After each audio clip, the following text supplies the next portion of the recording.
Li Mingming masih merayakan keberuntungan kasus anak pertamanya, tetapi langsung diletakkan di meja makan oleh orang tua di depannya. Hanya karena ini adalah dunia yang dipelihara oleh iblis.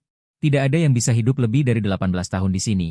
Dan kamu hanyalah makanan yang mereka pelihara. Saat ini, musik piano yang elegan terdengar di telingamu. Meskipun kamu ingin membuka mata, kamu merasa kelopak matamu sangat berat. Ada apa? Bukankah aku sudah dibunuh? Samar-samar. Kamu bahkan bisa mendengar suara ayahmu mengambil pisau makan. Dan kamu tahu bahwa 1 menit kemudian, pisau itu akan menusukmu. Apakah ini kembali ke sebelum kematian? Meskipun seluruh tubuhmu sangat lelah, rasa sakit barusan membuatmu bersemangat.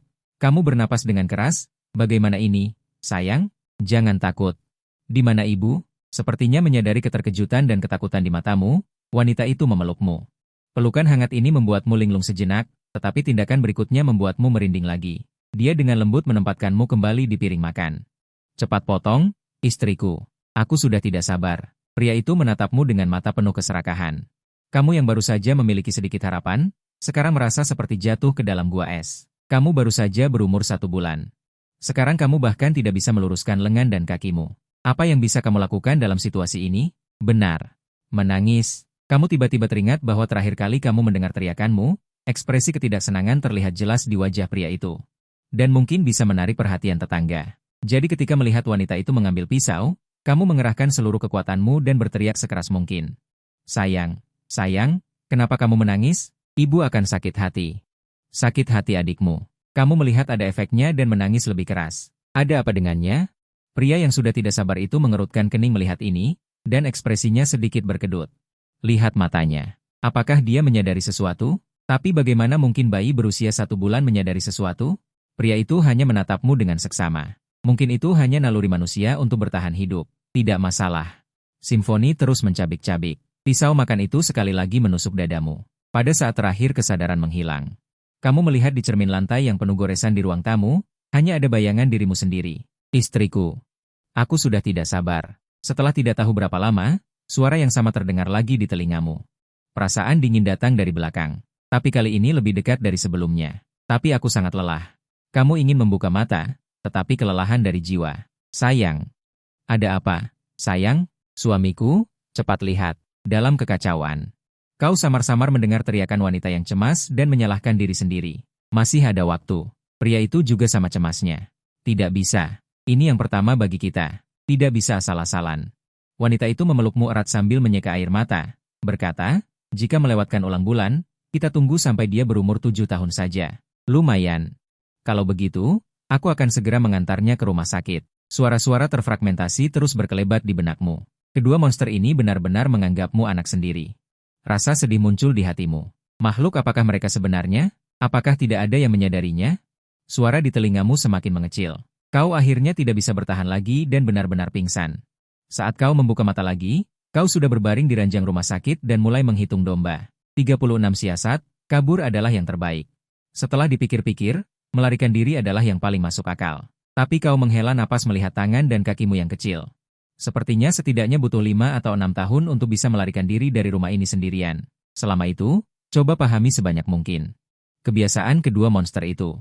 Mengenai kemampuan untuk kembali ke beberapa menit sebelum mati, kau tanpa sadar menyentuh dadamu.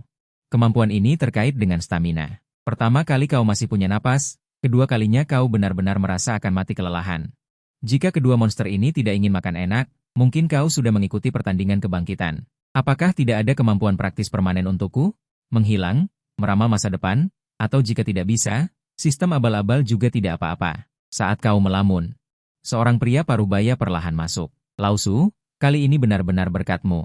Tidak heran kau dulu menasihatiku. Membesarkan anak ternyata tidak mudah. Lausu bersuara serak. Dia menyentuh dahimu dan berkata kepada wanita itu, adik ipar, 2 hari ini benar-benar berat. Anak itu tidak apa-apa. Pulang dan istirahat saja. Lausu ini sepertinya tidak tahu bahwa yang berdiri di depannya adalah monster pemakan manusia. Namun, baru saja kau berpikir, suara Lausu terdengar pelan dari dekat jendela. Ulang bulan sudah lewat. Kau dan adik iparmu berencana membesarkannya sampai 7 tahun, asalkan dia tidak tahu, sampai 7 tahun. 7 tahun lebih baik. Kalian berdua terlalu terburu-buru. Lausu menatapmu dan menelan ludah. Kalau putriku, aku berencana menunggunya sampai 18 tahun. Sebentar lagi. Mendengar ini, jantungmu seolah berhenti berdetak. Lausu ini ternyata juga monster. Dan sepertinya memanfaatkan jabatannya untuk menyediakan bayi baru lahir bagi monster. Siapa orang di sekitarmu? Siapa pula monsternya? Semakin kau pikirkan, semakin merinding punggungmu. Tubuhmu juga menjadi sedikit kaku. Melihat ketidakwajaranmu, Lao Su menunjukkan seringai di wajahnya. Dia membungkuk, matanya menusukmu seperti jarum baja. Apa kau mengerti? Suara serak berat Lao Su perlahan terdengar di telingamu, perasaan dingin itu. Diam-diam menyebar lagi. Anak kecil sedang bermimpi, ayahmu yang disebut itu mengangkatmu. Dengan lembut menepuk punggungmu. Lao Su, dia hanya bayi yang baru lahir sebulan. Bagaimana mungkin dia mengerti? Hahaha, benar juga. Melihat tubuhmu berangsur-angsur rileks, Lao Su menggaruk kepalanya. Besok pagi bisa langsung keluar dari rumah sakit. Aku pergi bertugas dulu, ada masalah cari aku kapan saja. Setelah melihat Lao Su pergi, ayah dengan lembut menidurkanmu di tempat tidur. Setelah sekian lama baru perlahan berkata, sayang, kau harus sehat sampai usia 7 tahun. Begitulah, 6 tahun berlalu dalam sekejap. Kau telah melewati ulang tahun ke-6-mu, 2 bulan lagi akan masuk sekolah dasar. Bu, aku pergi bermain. Kau menoleh, Yuyu mengenakan gaun bunga-bunga putih. Dengan tangan di belakang punggungnya mengikutimu. Sayang, helmnya harus dipakai saat bersepeda. Yuyu berjongkok, menyentuh wajahmu, ngomong-ngomong. Kapan kau belajar mengikat tali sepatu? King dan yang lainnya sudah menungguku bermain. Kau melirik teman-teman kecilmu yang menunggumu. Kemudian dengan enggan berjongkok, membuka tali sepatu sandal Yuyu. Sayang, tadi siang saat istirahat, apa yang ingin kau katakan secara khusus kepada guru Jeruk? Jika ada masalah, kau bisa dengan berani berbicara dengan guru dan ibu, misalnya salah satu temanmu tiba-tiba menghilang. Yuyu meletakkan tangannya di bahumu, menatapmu dari atas dan berkata perlahan. Aduh, hanya saja Hu dan di sebelahku selalu mendengkur saat tidur siang. Aku tidak bisa tidur. Benarkah? Tidak baik jika tidak bisa tidur siang dengan baik, ibu akan berbicara dengan guru Jeruk. Untuk mengganti teman di sebelahmu dengan yang tidak mendengkur, bagaimana kalau diganti dengan Peng Peng? Yuyu mengusap kepalamu. Bertanya dengan santai. Peng Peng? Siapa Peng Peng? Kau terkejut dan mengerutkan kening. Bukankah Peng Peng teman baikmu? Aduh, ibu. Hu dan baik-baik saja, tidak perlu diganti. Baiklah aku pergi bermain. Mendengar teman-teman kecilmu memanggilmu lagi. Kau tidak menjawab, melainkan dengan tidak sabar menaiki sepeda. Yuyu berdiri di tempat. Senyum di wajah Shuing perlahan menghilang. Setelah sekian lama dia menggelengkan kepalanya dan kembali ke ekspresi hangatnya. Aku tidak tahan lagi, malam ini aku pergi. Merasakan tatapan Yuyu menghilang. Kamu baru saja menghela napas lega, kilatan kelicikan dan kelelahan muncul di matamu. Ujian seperti ini bukan pertama kalinya. Meskipun ayah dan ibu tidak pernah menunjukkan wujud monster mereka sejak kamu berusia 1 bulan, mereka menjagamu dengan sangat hati-hati. Tapi kamu tahu dengan jelas bahwa ini semua palsu. Setiap larut malam, kamu merasakan tatapan orang tuamu mengamati. Kamu akan merinding. Tatapan semacam itu sama sekali tidak seperti melihat manusia. Lebih seperti melihat hewan peliharaan. Atau makanan lezat. Kamu tidak ragu bahwa selama kamu menunjukkan sedikit saja perbedaan, kamu akan dimakan oleh mereka tanpa ampun. Ini juga salah satu aturan yang kamu rangkum selama bertahun-tahun. Begitu monster ditemukan oleh manusia, manusia harus segera dihilangkan. Tentu saja, ini tidak berarti jika seseorang tidak pernah menemukan. Monster akan terus mempertahankan kehidupan sehari-hari yang hangat ini. 1 bulan, 7 tahun, dan 18 tahun adalah 3 titik. Tampaknya ini adalah hari eksekusi manusia yang ditetapkan oleh pejabat monster, dan manusia yang dimakan akan benar-benar menghilang dari masyarakat ini. Misalnya, teman semeja dan teman sekamarmu di taman kanak-kanak, misalnya, wanita muda di gedung nomor 4 itu, yang baru saja merayakan ulang tahunnya yang ke-7. Semua jejak keberadaan mereka menghilang dalam semalam. Kecuali kamu, sepertinya tidak ada yang mengingat mereka. Kuharap semuanya berjalan lancar malam ini. Kamu menghela napas. Setelah kamu masuk taman kanak-kanak, kamu sudah mencoba pergi 2 kali, tetapi semuanya gagal. Yuyu selalu dapat menemukanmu lebih dulu daripada orang lain. Meskipun dengan alasan tersesat, tetapi yang disebut orang tuamu ini sudah mulai mencurigaimu. Di bawah pengawasan 2 monster ini, kamu tidak mungkin setiap saat menanggapi godaan dengan gugup. Jika ini terus berlanjut, yang akan benar-benar menghilang adalah kamu. Shift malam Bibi di rumah sakit 800 malam ini. Bibi akan datang. Meskipun tidak tahan alkohol dengan baik, tetapi setiap kali Bibi datang, Yuyu akan menemaninya minum 2 gelas. Aku akan pergi setelah mereka tertidur, langsung ke stasiun kereta api. Bahkan jika terjadi kecelakaan, setidaknya ada 2 kesempatan untuk memulai kembali. Meskipun aku tidak tahu reinkarnasi berulang ini. Selain mengurangi kekuatan fisik, efek samping apalagi yang ada, kamu menghela napas pelan. Setelah perjamuan malam itu, kamu selalu berpura-pura tidak memiliki ingatan itu. Kamu diam-diam menghitung rencanamu lagi di dalam hatimu, meskipun sangat kasar. Tapi ini sudah yang paling layak saat ini. Tinggal setahun lagi sampai ulang tahunmu yang ke-7. Kamu tidak sabar lagi. Hai, ke sini. Kamu sedang memikirkannya. Hujan ikan dari Yeye tiba-tiba berteriak kepadamu, dan kau langsung menyesuaikan ekspresimu. Anak manis. Mama pergi menjemput Bibi di stasiun dulu, akan segera kembali. Dengarkan Bibi baik-baik. Masuk ke kompleks perumahan, sampai di rumah jam segini, sampai mereka tidur, kira-kira jam 11. Kau mungkin sampai di stasiun kereta api jam 12 lebih. Kau melihat waktu, setelah jam 12 pada dasarnya. Hanya tersisa kereta api jarak jauh berwarna hijau. Walaupun agak lambat, tapi secara teori. Sampai ayah pulang kerja malam jam 7 lebih keesokan harinya, kau sudah bertindak. Apa yang dipikirkan bayi? Kenapa tidak menyapa saat melihat Bibi? Halo Bibi. An-An sudah sebesar ini, sudah sedikit terlihat seperti laki-laki. Lalu dia menarikmu dan melihatmu dari atas ke bawah. Dia dan Yeye memiliki kemiripan 60%. Tatapan matanya penuh dengan kasih sayang. Kau sering berpikir, karena Yeye adalah monster, apakah itu berarti seluruh keluarga Yeye adalah monster? Tapi sudah 6 tahun, kau belum pernah melihat kakek dan nenek dari pihak ibu, juga belum pernah mendengar Yeye bercerita tentang mereka. Ayo sayang, bibimu belum makan malam. Besok main lagi ya. Kau segera mengikuti langkah Yeye. An-An, lihat bibi khusus membawakan udang besar dari tepi laut. Setelah sampai di rumah, dia menepuk kotak styrofoam besar di pelukannya dan berkata kepadamu. Yeye menyiapkan hotpot dan mengambil sebotol anggur dari lemari anggur ayah. Kenapa? Mau minum sedikit juga? Melihatmu menatap anggur, dia bercanda. Guru bilang minum alkohol tidak baik. Lalu apa yang bisa dia lakukan? Yeye cemberut dengan wajah bahagia. Hotpot mulai mendidih, keduanya minum sambil mengobrol. Kau mengamati Yeye dalam diam. Baru 2 teguk, wajah Yeye sudah memerah, matanya sedikit berkaca-kaca. Ma, aku mau mandi dulu, lalu baca buku dan tidur. Melihat waktunya sudah hampir. Kau berkata dengan patuh. Pergi sana sayang, setelah mandi keringkan dulu baru keluar. Jangan sampai masuk angin. Mama dan Bibi mau ngobrol sebentar. Kau kembali ke kamar.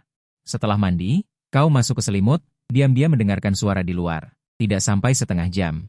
Yeye dipapah bibinya ke kamar, berbaring di sampingmu. 5 atau 6 menit kemudian. Lampu di luar juga dimatikan. Setelah benar-benar tidak ada suara di ruang tamu, kau harus sabar menunggu setengah jam. Napas Yuyu di sampingmu sudah sangat tenang, dalam kegelapan kamu duduk tegak. Ibu. Kamu dengan lembut mengguncang tubuh Yuyu. Bu, aku mau ke toilet. Melihat Yuyu tidak bereaksi. Sudah benar-benar tertidur, kamu baru diam-diam turun dari tempat tidur, kamu menahan napas. Menekan gagang pintu dan membuka pintu kamar tidur. Suara pintu meski sangat kecil, tapi di telingamu terasa sangat jelas. Untungnya Yuyu di bawah pengaruh alkohol, benar-benar tertidur lelap. Cahaya bulan samar di ruang tamu masuk ke kamar dari celah pintu. Menerangi separuh wajahmu. Selamat tinggal, monster. Kamu melihat wajah lembut Yuyu dalam kegelapan. Dan menutup pintu kamar tidur. Tapi saat itu juga, suara siraman air dari toilet ruang tamu tiba-tiba terdengar. Kemudian Yusi menguap dan keluar. Jantungmu langsung berdebar kencang. An-An? Sudah selarut ini tidak tidur. Kamu mau melakukan apa? Suara Yusi datang perlahan dari belakang. Kamu berdiri di tempat selama 2,5 detik, lalu berpura-pura mengantuk dan menoleh ke belakang. Aku mau ke toilet. Kantuk yang dibuat-buat di wajahmu langsung menghilang, ekspresimu sedikit serius, karena sekarang kamu sama sekali tidak mengenakan piyama. Melainkan pakaian luar yang jelas-jelas akan keluar rumah. Kamu melihat bayangan dirimu yang terpantul di layar TV ruang tamu, menarik napas dalam-dalam 2 kali. Mungkin aku bisa menunggu sampai lebih besar lagi, mempersiapkan diri lebih matang baru pergi? Tidak, tidak bisa. Tidak bisa menunggu, panah yang sudah dilepaskan tidak bisa ditarik kembali. Semakin ragu semakin banyak kesalahan. Apalagi ini adalah shift malam terakhir ayah bulan ini. Pukul 10.40, setelah melirik waktu. Kamu tidak lagi ragu, membawa beberapa uang receh lalu membuka pintu besar. Angin dingin yang lurus di lorong. Mengeluarkan suara kosong, sebelum menutup pintu kamu juga mengambil kunci mobil Yuyu yang tergantung di depan pintu. Setelah sampai di luar, kamu baru merasa lega. Tapi ini hanyalah langkah pertama kepergianmu. Cahaya bulan sangat indah, kamu mendongak, melihat bulan sabit seperti pedang. Melempar kunci mobil dengan keras ke dalam rerumputan, tidak menemukan kunci mobil juga bisa sedikit menunda. Berlatih mobil 1000 hari. Menggunakan mobil sesaat. Kamu menaiki sepeda kecilmu, langsung menuju gerbang barat tanpa penjaga dan mengayuh dengan kuat. Karena ini adalah rumah di kawasan sekolah, yang tinggal sebagian besar adalah siswa SD dan SMP, jadi seluruh kompleks perumahan ini sudah kosong pada jam ini. Di jalan yang gelap, kamu merasa tenagamu seolah tidak ada habisnya, dan mempercepat kayuhan lagi. Asalkan melewati jalan tanah ini, stasiun tidak jauh lagi. Meski sepanjang jalan ini tidak ada lampu jalan, dan kedua sisinya juga merupakan rangka bangunan kosong. Tapi dengan begitu tidak perlu takut ketahuan. Tapi sebaiknya membawa senter kecil, sambil mengayuh sambil berpikir. Tetapi baru saja sampai di tikungan Xiao Ximen, seberkas cahaya senter tiba-tiba menyinari dengan wajah berubah. Tidak sempat mengerem dan menghindar, tepat berada di pusat cahaya senter. Hati-hati. Apa yang kamu lakukan selarut ini, Ken? Kau membuatku takut. Saat melihat orang yang mendorong sepeda di depan, baru saja selesai. Suken yang baru selesai belajar. Kau menghela napas lega. Tiba-tiba kau bahkan merasa selamat dari malapetaka. Karena kau yakin Suken adalah manusia. Suken adalah putri dari Lao Su, rekan kerja ayahmu. 6 tahun lalu, saat perayaan 1 bulan kelahiran di rumah sakit, kau pernah mendengar Lao Su mengatakan akan memakannya saat putrinya berusia 18 tahun. An, kenapa kamu diam-diam keluar naik sepeda sendirian selarut ini? Mau melakukan apa? Kenapa mengendarai sepeda selarut ini? Sangat berbahaya. Suken mengetuk kepalamu dan mengkritik dengan serius. Tetapi kau tidak mempedulikan perkataannya dan langsung bertanya balik. Ken, kapan ulang tahunmu? Ulang tahunku? Pertanyaan yang tiba-tiba ini, Suken tertegun sejenak. Ulang tahun apa? Pulang. Sudah sangat larut. Ken, ini sangat penting. Tanggal berapa ulang tahunmu yang ke-18? Hari Minggu depan. Kenapa? Hari Minggu depan? Berarti masih 10 hari lagi. Dan itu sebelum ujian masuk perguruan tinggi. Kau melihat wajah Suken yang sedikit lesu karena begadang belajar. Dadanya terasa sesak. Hasil dari hari demi hari, berangkat pagi pulang malam, adalah dimakan oleh ayahnya sendiri kurang dari sebulan sebelum ujian masuk perguruan tinggi. Jika benar-benar menunggu sampai hari ulang tahunnya tiba, melihat ayahnya berubah menjadi monster, betapa putus asanya Suken. Semakin kau memikirkannya, semakin kau merasa tidak berdaya dan sakit hati. Setelah ragu sejenak, kau meraih lengan Suken dengan tekad. Ken. Hal yang akan kukatakan ini mungkin terdengar tidak masuk akal bagimu, tetapi aku jamin semua yang kukatakan adalah benar. Ini menyangkut hidupmu. Kau menarik napas dalam-dalam. Meskipun kebenaran ini, kemungkinan besar Suken tidak akan percaya. Tetapi jika Suken benar-benar mendengarkan, atau setidaknya memperhatikan sedikit saja, hasilnya mungkin akan berbeda. Dan jika tidak mengatakannya, Suken juga tidak akan membiarkan anak berusia 6 tahun sepertimu pergi sendirian pada jam seperti ini. Mengatakan kebenaran mungkin masih ada secercah harapan. Karena ini menyangkut hidupku, nada bicaramu yang serius dan ekspresi wajahmu yang formal membuat Suken tertegun di tempat. Kak Ken, dengarkan aku dulu, sebenarnya orang tuaku. Orang tuamu bukan manusia. Mereka adalah monster. Mereka memelihara kita secara diam-diam. Seperti memelihara hewan peliharaan atau ternak. Saat kita berumur 7 tahun atau 18 tahun, mereka akan memakan kita. Kau takut dipotong pembicaraanmu.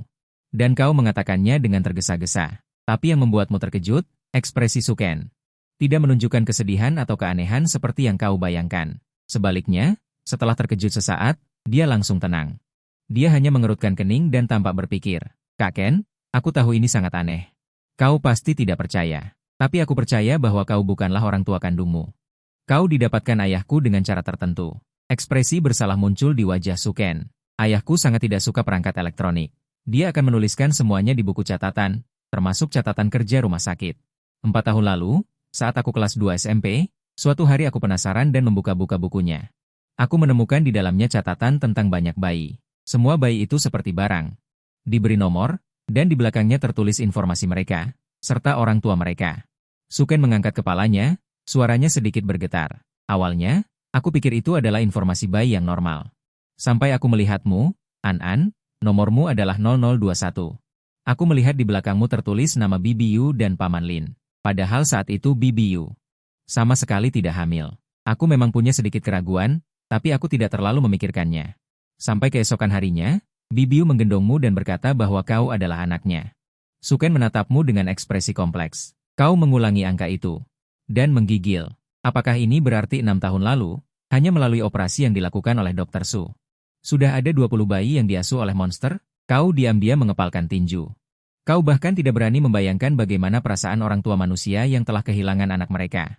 Setelah Bibi Yu, aku baru mulai memperhatikan hal ini. Saat liburan musim panas, aku menjadi sukarelawan di rumah sakit ayahku. Pada malam kau berumur 1 bulan. Tiba-tiba masuk UGD, ketika ayahku pergi membantu, barulah aku berkesempatan melihat catatannya lagi. Jika menurut perkataanmu, begitu banyak anak, tubuh Suken tiba-tiba bergetar, wajah penari itu tidak melanjutkan perkataannya, dan suasana hatimu juga menjadi lebih berat. Tapi sekarang tidak ada waktu untuk bersedih, Kak Ken. Monster semacam ini begitu menyadari bahwa dirinya ketahuan, akan langsung membunuh manusia. Dan aku juga mendengar sendiri. Ayahmu berkata akan memakanmu saat kamu berusia 18 tahun, selagi masih ada kesempatan untuk melarikan diri. Mari kita pergi bersama, ke stasiun, meninggalkan kota ini. Kamu menegakkan sepeda itu, dan Suken ragu-ragu selama 2 detik, lalu dengan tegas mengangguk. Mari kita lewat jalan proyek, malam hari tidak ada orang, dan menyeberanginya bisa dengan cepat sampai ke stasiun. Aku membeli tiket ke kota utara di loket, kita naik 2 atau 3 stasiun, lalu ganti dengan kereta ke arah lain. Dia juga menaiki sepeda, akhirnya kalian berdua, satu di depan dan satu di belakang, meninggalkan kompleks dari gerbang barat. Mengikuti cahaya senter Suken di depan, kamu tiba-tiba merasa seperti bermimpi. Setelah bertemu Suken, kamu sudah siap untuk memulai kembali, tidak disangka justru ada jalan keluar, bersama Suken. Peluang kalian berdua untuk pergi akan sangat meningkat, setelah sampai di kota lain.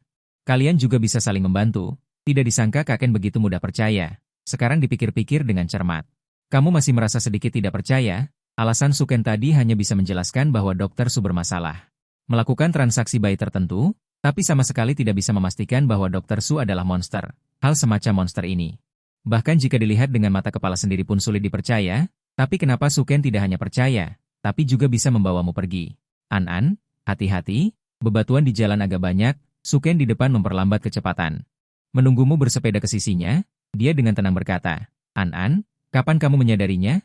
Dia memegang senter, cahaya putih bersinar, dari bawah wajahnya sampai ke wajahnya. Terlihat ada semacam kengerian yang tidak bisa dijelaskan, ditemukan secara tidak sengaja, permukaan jalan berangsur-angsur tidak rata. Di kedua sisi terdapat kerangka bangunan yang disiram semen, di dalamnya ruangan-ruangan gelap gulita, seperti mulut raksasa. Selain suara sepeda dan napas kalian berdua, sekeliling sunyi senyap, kamu bahkan ingin berinisiatif membuat suara. Setelah diam dan bersepeda beberapa saat, kamu melihat ke arah Suken di sampingmu. Entah kenapa merasa sedikit panik, jangan berpikir yang aneh-aneh. Setidaknya, Ken pasti manusia. Kamu menggelengkan kepala dan berusaha mengingat perkataan dokter Su saat bulan purnama. Masih terngiang di telingamu. Lagi pula, jika Suken benar-benar monster, saat kamu mengatakan kebenaran, pasti sudah mati. An-an, kamu sangat pintar bisa menyadari ini di usia yang begitu muda. Lalu, apakah kamu pernah melihat wujud asli monster-monster itu? Suken bertanya padamu, saat menaiki gerobak besar dia entah sejak kapan. Tertinggal setengah badan di belakangmu. Aku pernah. Kamu pernah? Bisakah kamu ceritakan pada kakak? Seperti apa mereka? Suken menelan ludah, wujud setelah tubuh mereka menyatu. Sulit dijelaskan, An-an. Kalau begitu, coba kamu lihat, apakah monster yang kamu maksud? Seperti ini, cahaya senter tiba-tiba menghilang. Suara Suken yang tenang terdengar dari belakangmu. Menolehlah, An-an. Kenapa kamu tidak menoleh? Lihatlah kakak. Lihatlah monster yang kamu maksud, apakah seperti wujud kakak sekarang? Suara Suken perlahan menjadi menusuk. Dalam kegelapan, kadang terdengar dari sisi kirimu, kadang berpindah ke sisi kanan. Aura dingin dan suram itu entah sejak kapan kembali menyebar. An-an, kamu sangat malang. Tahukah kamu kenapa buah-buahan di lintang tinggi terasa manis? Karena perbedaan suhu siang dan malam yang besar, buah-buahan akan mengakumulasi gula. Lalu, tahukah kamu bagaimana manusia paling harum? Semakin besar fluktuasi emosi, semakin harum. Kamu tidak mungkin mengira kamu benar-benar bisa lolos, kan? Tidak mungkin, dasar bodoh. Kami semua mengawasimu. Kalimat Suken ini membuat kulit kepalamu mati rasa dan tubuhmu menggigil kedinginan. Bagaimana mungkin? Bagaimana mungkin Ken juga monster? Waktu itu aku jelas-jelas mendengarnya sendiri. Kebingungan, ketakutan, keengganan, berbagai emosi membuat seluruh darah di tubuhmu membeku. Tawa mengejek Suken yang tajam dan menusuk telinga terus bergema di lokasi konstruksi yang sunyi. Padahal aku sudah sampai sejauh ini. Rasa tak berdaya menyerbu. Kamu hanya merasa sekarat. Sayang, aku tadi hanya menipumu. Kamu pasti sangat senang, ya? Orang tuamu monster semua, kamu diperlakukan seperti hewan peliharaan. Omong kosong macam apa yang akan dipercaya orang? Suken berkata sambil tertawa. Kamu menggigit gigi dengan keras. Memaksa dirimu untuk tenang. Sekarang bukan waktunya untuk memikirkan kenapa dia bisa menjadi monster. Kamu harus menjernihkan pikiran. Setidaknya kamu masih punya kesempatan untuk mengulang. Bertemu Suken di gerbang barat, baru 20 menit yang lalu. Jika kamu mati sekarang, meskipun tidak terkendali, tetapi dengan tubuhmu yang terlatih alkohol, 20 menit pasti bisa kembali. Ya Tuhan, sepertinya kamu punya harapan lagi. Seperti naik roller coaster, luar biasa. Semakin berfluktuasi, kamu semakin manis. Kakak bisa melihatnya, ini kemampuan unik kakak. Suken terus pamer di dekatmu. Suara tarikan napas Zen-Zen seperti belau, seolah ingin menyedotmu hidup-hidup ke hidungnya. Tidak sia-sia aku membawamu ke sini. Bagaimana, An-An? Kantin yang dipilihkan langsung oleh kakak, sangat sempurna, kan? Saat ini kamu bisa merasakan Suken terus menggoda di sekelilingmu, tetapi karena cahaya bulan tertutup awan gelap. Yang terlihat hanyalah kegelapan, jadi sama sekali tidak bisa melihat bagaimana rupanya sekarang. Bunuh aku. Kamu mengepalkan tinju dan mengayunkannya ke depan dengan keras, rasa seperti memukul kapas membuatmu terhuyung hampir jatuh. Kenapa kamu memintaku untuk membunuhmu? Apakah karena terlalu putus asa? Tidak mungkin, aromamu jelas mengandung harapan. Suara Suken tiba-tiba menjadi alami, sungguh munafik. Kamu tiba-tiba teringat akan hari ulang tahunmu dulu. Ketika tenaga terkuras habis karena 2 kali kematian, ibu juga penuh dengan rasa iba palsu. Wajah munafik seperti ini membuat amarah yang tak bernama membara di hatimu. Kamu mengambil keputusan, dan dengan sekuat tenaga mengayuh sepeda di kegelapan. Jelas jalan menurun, tetapi yang terdengar hanyalah suara angin menderu. Kamu juga langsung tersadar dan mengerti hal ini, kamu tiba-tiba merasakan perasaan yang mendalam. Seperti memecah lapisan cangkang, kekuatan yang terus mengalir keluar seiring dengan napas dan detak jantung. Memenuhi seluruh anggota tubuhmu. Terus, meskipun di depan mata adalah kegelapan. Permukaan jalan sangat bergelombang, penuh parit dan bebatuan, tetapi kamu tidak peduli sekarang. Langsung mengenali satu jalan dan mengayuh dengan sekuat tenaga. Wah, An-An. Kamu sepertinya sangat marah. Apakah karena kakak membohongimu? Hati-hati. Bagaimana jika terjatuh karena mengendarai terlalu cepat, meskipun kecepatanmu sudah sangat tinggi, bahkan hampir terlempar saat melewati jalan menurun. Suara Suken masih melayang di telingamu, seolah kalian berdua bergerak sejajar. Tidak peduli seberapa keras kamu mengayuh, kamu tidak bisa melepaskannya. An-An, bagaimana kalau kita bermain peta umpet? Kakak beri kamu 1 menit untuk bersembunyi. Asalkan kakak tidak bisa menemukanmu. Berarti kamu menang. Suara Suken tidak lagi melengking, dan kembali menjadi suara kakak perempuan yang kamu kenal. Seperti membujuk anak kecil, tetapi kamu tidak terpengaruh oleh perkataan Suken, tetap mengatupkan bibir dan mengayuh dengan liar. Xiao An-An, bicaralah. Jadi, mau bermain atau tidak? Suara Suken tiba-tiba meninggi. Seperti suara serangga yang tiba-tiba meledak. Kamu yang mengendarai dengan kecepatan tinggi hanya merasa seperti menabrak kain raksasa yang terentang. Saat dihentikan seketika, kau malah terlempar kembali dengan keras. Sepeda di bawahmu terbanting ke tanah dengan keras. Kau berguling beberapa kali sebelum berhenti. Pandanganmu berkunang-kunang, otakmu kacau dan linglung. Kau memegangi tanah dan terengah-engah lama sebelum pulih. Namun, sebelum kau bisa berdiri, cahaya putih menyilaukan dari senter muncul di depanmu. Secara naluriah, kau mengangkat tangan dan menutup mata. Saat kau membuka mata setelah menyesuaikan diri dengan cahaya, kau melihat wajah aneh Suken menempel erat. Ujung hidung kalian hanya berjarak beberapa sentimeter. Hatimu bergetar, perlahan kau mengangkat kepala. Di depanmu adalah kulit Suken. Orang yang tadinya hidup sekarang seperti boneka kain yang dikosongkan dari dalam. Lalu direntangkan. Saat itu, kau baru menyadari apa yang baru saja kau tabrak. Rasa dingin membuatmu menggigil di tengah musim panas yang terik. Ada apa, An-An? Jangan takut. Aku kakakmu. Suken menoleh, wajahnya yang terbentang seperti kulit. Menampilkan senyum cerah dan sederhana seperti kakak perempuan tetangga. Mulutnya membuka dan menutup, tetapi suara lembut itu keluar dari perutnya. Kakak beri kamu 60 detik untuk bersembunyi. Jika kakak tidak menemukanmu, kakak bisa mengabulkan satu permintaanmu. Suken mengulurkan tangan dan menepuk kepalamu dengan lembut. Pergi bersembunyi, sayang. Kakak akan mulai menghitung mundur. Mengatakan itu, tangan di dalam tubuhnya ditarik keluar dengan kasar, kepalanya terkulai seperti kain robek, tetapi suaranya tidak terpengaruh dan terdengar lagi. 60, 59. Melihat monster yang terus menggeliat di depanmu, hatimu merasakan hawa dingin. Kau bangkit dan berlari menuju kegelapan, kerangka tangga yang menyeramkan. Tangan raksasa yang sama mencengkeram erat jantungmu. Menjadi lebih kuat, bertahan hidup. Sebelum ini, kau berpikir mungkin meninggalkan rumah ini, meninggalkan kota ini, dan menjalani sisa hidupmu dengan tenang adalah cukup. Namun sekarang, keinginan yang belum pernah terjadi sebelumnya untuk menjadi lebih kuat memenuhi hatimu. Tidak mungkin melarikan diri. Jika kau tidak membunuh monster-monster ini, kau tidak akan pernah mendapatkan kebebasan. Begitulah, kau tidak tahu berapa banyak lantai yang kau naiki dalam kegelapan. Terengah-engah, kau tiba-tiba melihat sebuah pintu. Apakah ada orang di sana? Kau menelan ludah, suaramu sedikit bergetar. Tanpa sadar, kau perlahan mendorong pintu terbuka. Pintu kayu reot mengeluarkan suara enggan. Cahaya bulan masuk. Sesosok mayat tergantung di kasau. Tampak jelas di depanmu. Di bawahnya ada bangku, di sampingnya ada 2 kaleng bensin. Pemandangan yang menyesakan ini membuatmu tersentak. Kau mundur 2 langkah dan buru-buru menutup pintu. Bagaimana bisa ada orang yang berpikiran pendek untuk bunuh diri di tempat seperti ini? Kau menyeka keringat dingin, jantungmu berdebar kencang. Maafkan aku, saudara. Jika kita selamat, kita pasti akan membantumu membereskan ini. Kau menggertakkan gigi. Terus berlari ke atas. An-an, waktunya hampir habis. Suara Suken bergetar karena cemas. Kedua tangannya kembali merenggangkan lapisan kulit tipis itu. 2 detik kemudian, Suken tiba-tiba membuka mata, mengangkat kepalanya dan menarik napas dalam-dalam dengan berlebihan. Tubuhnya mengembang seperti balon dalam beberapa detik. An-an, aku mencium baumu. Seiring dengan napas yang keluar, Suken menoleh, mengunci pandangannya ke gedung tempatmu bersembunyi. An-an, kakak datang mencarimu.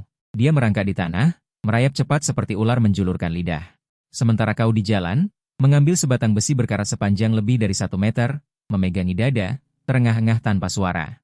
Tidak sampai 1 menit, di tengah masih sempat tertunda. Kau bahkan tidak tahu sudah naik berapa lantai. Meskipun penglihatanmu sudah mulai kabur, kau merasa seperti masih memiliki harapan. Seiring dengan napasmu yang stabil, stamina juga pulih secara bertahap dengan kecepatan luar biasa. Tubuhku, ekspresi gembira muncul di wajahmu. Kau teringat saat kau mengendarai sepeda tadi, tiba-tiba kau merasa seperti ada terobosan. Tapi bagaimana caranya? An-an, di sini sangat gelap. Apakah kau takut? Jika kau takut, datanglah ke tempat kakak. Suara Suken terus bergema di gedung kosong. Kau menjulurkan kepala dan melihat keluar. Ketinggian ini kira-kira 12 atau 13 lantai. Ternyata dalam 1 menit sudah menaiki lebih dari 10 lantai. Jika terobosan stamina seperti ini bisa terjadi beberapa kali lagi, maka membunuh monster-monster itu sepertinya bukan tidak mungkin. Kau mengepalkan tinju, harapan menyala di matamu. Ah, An-an, baumu sepertinya berubah lagi. Apakah itu harapan? Kau mendapatkan harapan lagi? Apakah karena kau pikir kakak tidak bisa menemukanmu? Jangan terburu-buru. Kakak sangat sabar. Suken menaiki lantai demi lantai. Kecepatannya tidak cepat. Bahkan bisa dibilang sangat lambat. Jangan beri aku kesempatan untuk hidup. Kau menatap pintu masuk tangga yang gelap di kejauhan. Mendengarkan suara Suken, berkata dalam hati, selama aku bisa hidup dan membunuh semua monster seperti kalian, aku melihatmu. Suken tiba-tiba berteriak. Jantungmu juga berdebar kencang. Jangan takut, jangan takut. Hanya bercanda, An-an kecil. Jika kau tidak percaya, biarkan kakakmu Suken yang asli kembali dan berbicara denganmu. Bagaimana? Suara monster semakin dekat. Kau sudah bisa melihat samar-samar cahaya senter yang berkedip-kedip di bawah. Dan kata-katanya membuatmu mengerutkan kening. Apa maksudnya membiarkan kakak Suken yang asli kembali? An-an? Jangan percaya padanya. Kamu harus bersembunyi dengan baik. Kamu sudah memakan aku. Kumohon, lepaskan An-an. Dia baru 6 tahun. Tiba-tiba, suara Suken yang gemetar terdengar, tertegun karena inilah yang kamu kenal. Suara Kaken. Saat ini, suaranya membawa isak tangis, bergetar karena rasa sakit dan ketakutan. Seolah terus-menerus memohon pada monster itu. Kaken, kamu memikirkannya sekali lagi. Kata-kata Dokter Su di rumah sakit pada hari bulan purnama, dan kemudian memikirkan monster itu, hanyalah memakai kulit Suken. Rasa dingin dan kesedihan muncul di belakangmu. Mungkinkah Kaken sudah lama menyadari wujud asli monster itu, dan kemudian sudah dimakan? Bisakah Suken kembali? Napasmu berangsur-angsur menjadi cepat. An-an, maafkan aku. Aku benar-benar tidak bisa menahannya lagi. Suara Dokter Su yang membawa isak tangis dan kesakitan tiba-tiba berubah menjadi tawa melengking. Bagaimana penampilan kakak dalam adegan ini? Aku menipumu. Tadi kamu tidak berpikir Dokter Su Mu. Kakak benar-benar bisa kembali? Kamu tidak pernah memiliki kakak Dokter Su. Dokter Su yang kamu lihat. Dari awal hingga akhir, itu selalu aku. Selalu menjadi monster jelek, binatang. Kamu menggigit gigi dan tubuhmu gemetar. Monster ini hanya mempermainkanmu saja. Mungkin merasa itu menyenangkan. Mungkin hanya iseng. Singkatnya, di mata monster, kamu hanyalah sebuah mainan yang bisa dipermainkan sesuka hati. Tapi aku bukan mainan. Kamu di mana? Suara Dokter Su semakin dekat. Cahaya senter terus berkedip. Bayangannya sudah mulai muncul di dinding. Adalah banyak tangan yang mengangkat, selembar kulit yang berkibar tertiup angin. An-an. Sebenarnya, kakak juga penasaran. Kenapa kamu ingin lari? Apalagi yang membuatmu tidak puas? Orang yang jatuh dari lantai 7 itu, kamu juga melihatnya, kan? Jika dia bisa dipelihara tanpa khawatir, bagaimana mungkin dia bunuh diri? Kata-kata Dokter Su membuatmu gemetar. Kelompok monster ini, dari awal hingga akhir, ternyata menganggap memelihara manusia sebagai pemberian bagi manusia.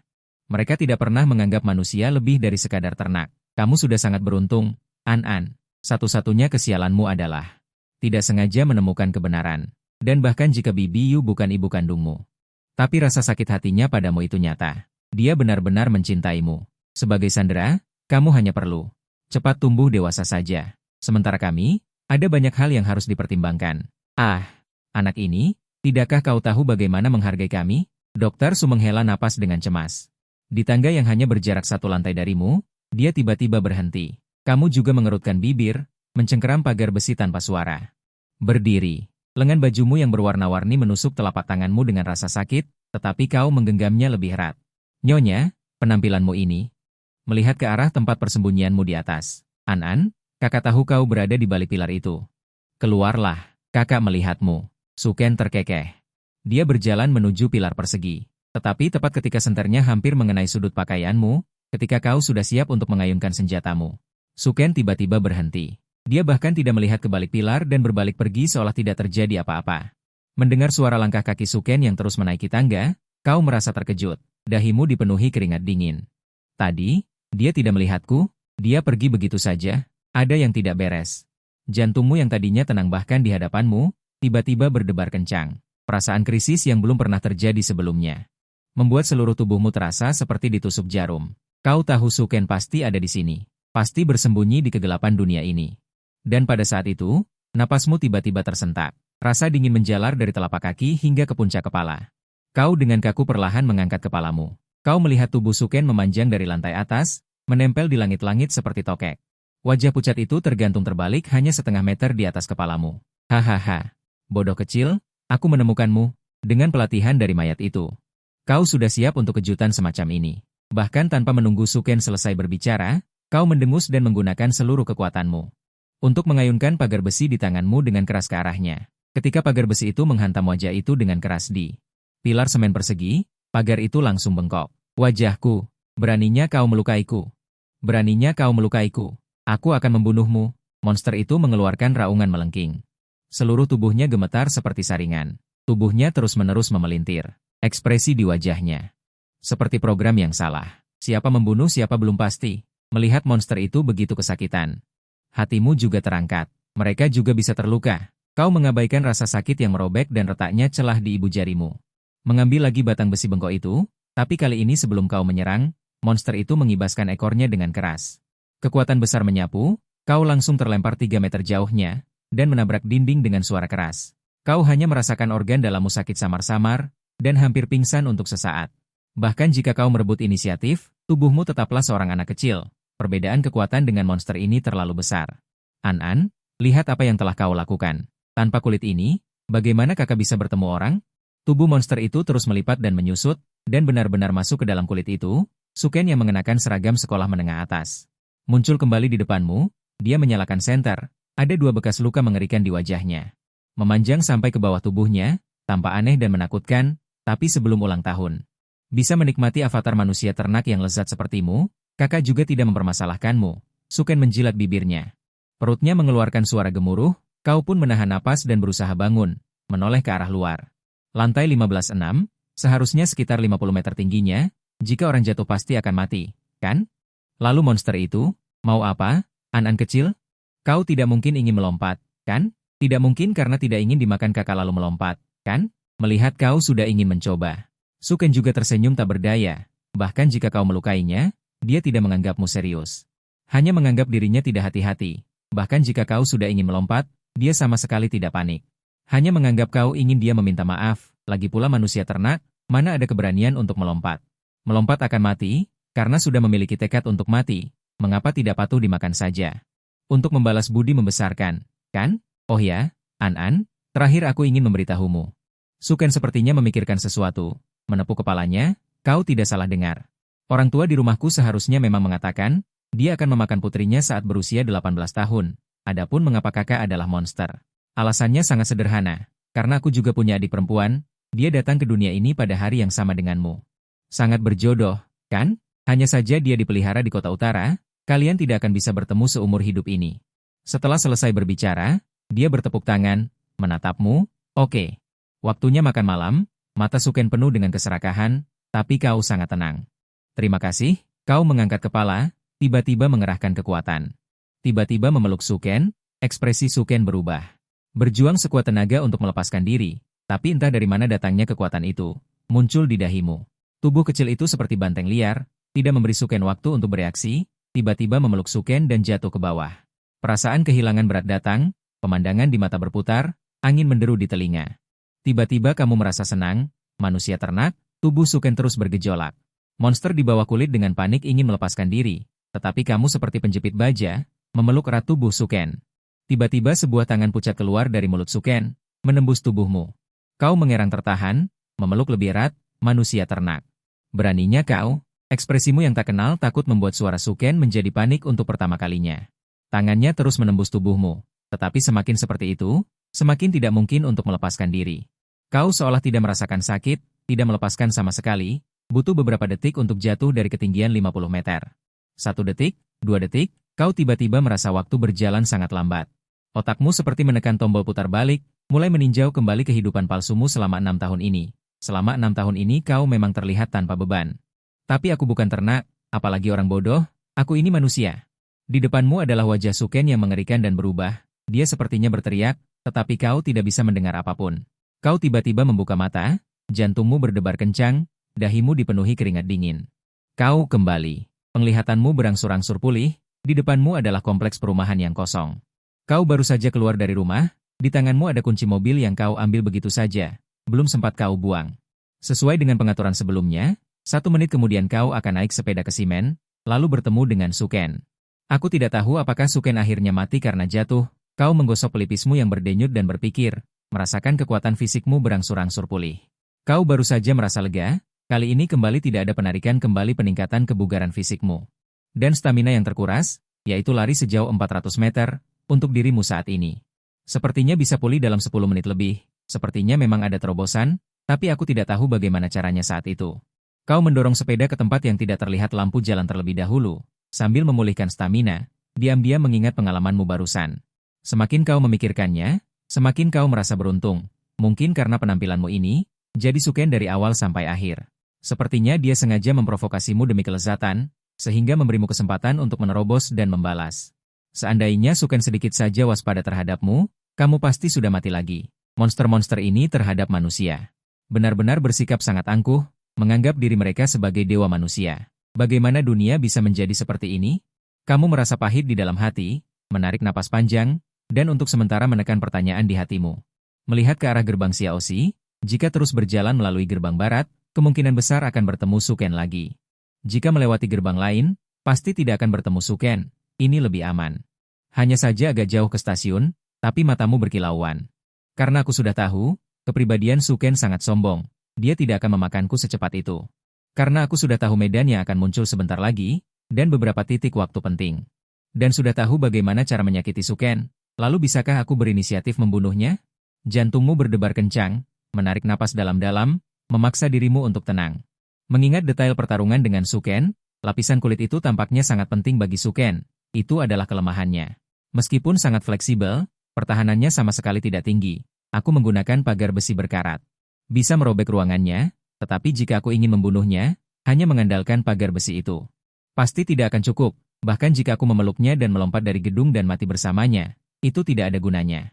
Terlebih lagi, pada akhirnya aku tidak tahu apakah Suken mati karena jatuh, mungkinkah benar-benar tidak bisa? Apakah aku punya cara lain? Apakah ada hal lain yang bisa dimanfaatkan? Kamu berpikir dengan sedikit tidak rela. Kata-kata Suken yang setengah benar dan setengah salah terus terngiang di benakmu, tiba-tiba kamu seperti memikirkan sesuatu. Napasmu tercekat, kilatan cahaya melintas di matamu. Monster ini juga bukan dewa besar, hanya manusia biasa. Mungkinkah dia bisa menahan kobaran api yang dahsyat? Di bawah kaki orang yang gantung diri di gedung terbengkalai itu masih ada 2 jerigen minyak tanah. Saat itu sembunyi dulu di dalam gedung. Saat Suken datang mencariku, siramkan 1 jerigen padanya, lalu nyalakan api. Masih takut tidak bisa membakarnya sampai mati? Pikiranmu langsung terbuka, kamu sudah bisa membayangkan. Gambaran ular api yang menari, tetapi risikonya masih sangat besar. Kamu dengan cepat menjadi tenang kembali. Pertama-tama, Suken takut api, itu juga hanya tebakanmu saja kan? Bagaimana jika monster ini benar-benar kebal terhadap api dan air? Kedua, apakah benar ada minyak di 2 jerigen di bawah kaki orang di menara gas itu? Bagaimana jika kosong? Bahkan jika ada minyak, apakah ada api? Dan semua ini bisa berhasil dengan asumsi bahwa Suken masih bertindak seperti terakhir kali, dan tidak menganggapmu serius. Bermain peta umpet denganmu, sehingga kamu punya waktu dan kesempatan untuk bersiap. Bahkan jika ada risiko, kamu harus melakukannya. Paling buruk, aku bisa mengulanginya lagi. Dengan kekuatan fisikku saat ini, aku masih punya setidaknya satu kesempatan lagi. Bahkan jika situasinya terburuk, itu hanya kematian. Setelah ragu sejenak, kamu memikirkan Suken, kesombongan yang tidak menganggap orang sebagai manusia, dan hatimu menjadi teguh kembali. Kesempatan untuk membunuh monster tidak mudah didapat. Bagaimana bisa menyerah begitu saja? Bahkan jika hanya ada peluang keberhasilan 1%, itu layak dicoba. Jika aku pergi begitu saja, bukankah aku akan mati sia-sia? Sekarang aku hanya bisa bertaruh pada tindakan Suken. Sama seperti terakhir kali, bertaruh bahwa ada minyak di dalam jerigen orang di menara gas itu. Adapun api. Sekarang aku pulang. Kamu melihat ke lorong, meskipun hatimu penuh penolakan. Tetapi kamu tidak berani bertaruh lagi bahwa orang di menara gas itu masih punya api. Sudah cukup banyak yang diserahkan kepada takdir dan Dewi Keberuntungan. Harus cepat dan tegas, jika tidak, mungkin tidak akan bertemu Suken. Kamu mengatur napas. Kamu masuk kembali ke lorong. Karena ayah selalu lembur, di bawah karpet di depan pintu rumah. Selalu ada kunci cadangan. Kamu dengan hati-hati membuka pintu, di dalamnya sunyi senyap. Kamu melirik jam, pukul 10.46. Kamu masih ingat terakhir kali. Waktu kamu keluar rumah adalah pukul 10.40, sudah terlambat 6 menit. Kamu tidak menunda lagi. Sesuai ingatan, kamu berjalan dengan berjinjit ke dapur. Benar saja, kamu melihat di dalam laci. Korek api dan batang korek api. Untungnya, seluruh proses hanya memakan waktu 1 menit. Meskipun tidak ada bahaya sama sekali, kamu masih sangat gugup. Semua yang bisa kulakukan sudah kulakukan. Selanjutnya, aku serahkan pada takdir. Kamu menepuk-nepuk korek api dan korek di sakumu. Naik sepeda menuju Xiao Ximen. Berkendara pergi. Di jalan masih sangat sunyi, tidak ada satu orang pun. Seharusnya tidak seperti ini. Sudah lama bersepeda. Apakah kamu mengendarai sepedamu? Terakhir kali bertemu Suken di pintu masuk Xiao Ximen. Kali ini kamu terlambat 6-7 menit dari terakhir kali, dan juga melewati jalan yang pasti dilewati Suken untuk pulang. Seharusnya bisa bertemu dengannya di tengah jalan. Mungkinkah aku melewatkannya? Sepertinya aku hanya bisa pergi ke stasiun kereta sesuai rencana awal. Kamu mendengar suara penyesalan, mempercepat kayuhan, tetapi ketika kamu kembali ke tikungan, seberkas cahaya senter menyinari, kamu tertegun, di depanmu adalah sosok Suken mendorong sepedanya masuk. Jelas terlambat 6 menit, mengapa lokasi bertemu Suken tidak berubah sama sekali? Mungkinkah dia sudah menungguku di sini?